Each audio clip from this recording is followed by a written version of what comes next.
ആരെ കെട്ടിച്ച് ആരെ കെട്ടിച്ച് 500 കോടിക്ക് നയൻതാര ഇതിനകത്ത് എന്താ ചെയ്തത്? എന്ത് ത്യാഗമാണ് ചെയ്തതെന്ന് അറിയാമോ? ഇതൊന്ന് ഹെൽപ്പ് ചെയ്യുന്നു നമ്മുടെ സ്വന്തം സഹോദരനെ. എന്ത് കാര്യത്തിന് അവസാനം ജീവത്യാഗം ചെയ്തു. എന്തിനാണെന്നറിയാമോ? മനസ്സിലായവർ വല്ലവരുണ്ടെങ്കിൽ പറ.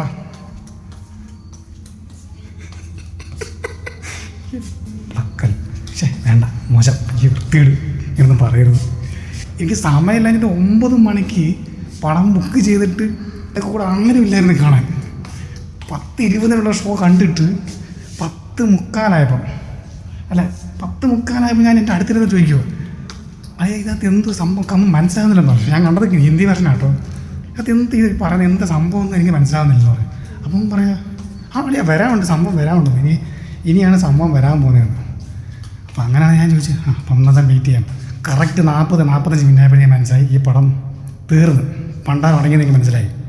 ചേച്ചി കൂടെ നിന്ന് ഒരുപാട് സഹായിക്കുന്നുണ്ട്. ഒരു ചേച്ചി നല്ല രീതിയിൽ അനിയനെ സഹായിക്കുന്നുണ്ട് എല്ലാ കാര്യത്തിലും. പടത്തിൻ്റെ സ്പോയിലറാണ്, എന്നാലും ഒന്ന് പറയുക. അറിയാമെങ്കിൽ പറയണം, അറിയത്തില്ലെങ്കിൽ പറയണ്ട. ഇങ്ങനൊരു ജീവത്യാഗം ചെയ്തത് ഒരു ചേച്ചി വരും ലോകത്ത് കാണുന്നില്ല. അവൻ്റെ പോയത് പോയി, അതെല്ലാം വിട്. ഇതിനകത്ത് ഏറ്റവും മെയിനായിട്ടൊരു ചേച്ചിയുണ്ട്, നമ്മുടെ ഗീതു മോഹൻദാസ്. ഇതിനകത്ത് 500 കോടിക്ക് എന്ത് മണ്ണാങ്കട്ടയാണ്. 500 കോടി യാഷിനാണെങ്കിൽ ഒരു പൈസ കൊടുത്തിട്ട് പോലുമില്ല. പിന്നെ ഈ 500 കോടിക്കകത്ത് എന്താണ് ചെയ്തത്? അല്ല, ആരെ കെട്ടിച്ച് 500 കോടിക്ക്? കണ്ട് 2 ദിവസം മുമ്പേ പറഞ്ഞായിരുന്നു, കുട്ടികളെ കൊണ്ട് കാണിക്കരുതെന്ന് ഈ പടം. കുട്ടികളല്ല, ഭാര്യയും ഭർത്താവും പോലും ഈ പടം പോയി കാണരുത് എന്നേ എനിക്ക് പറയാനുള്ളൂ.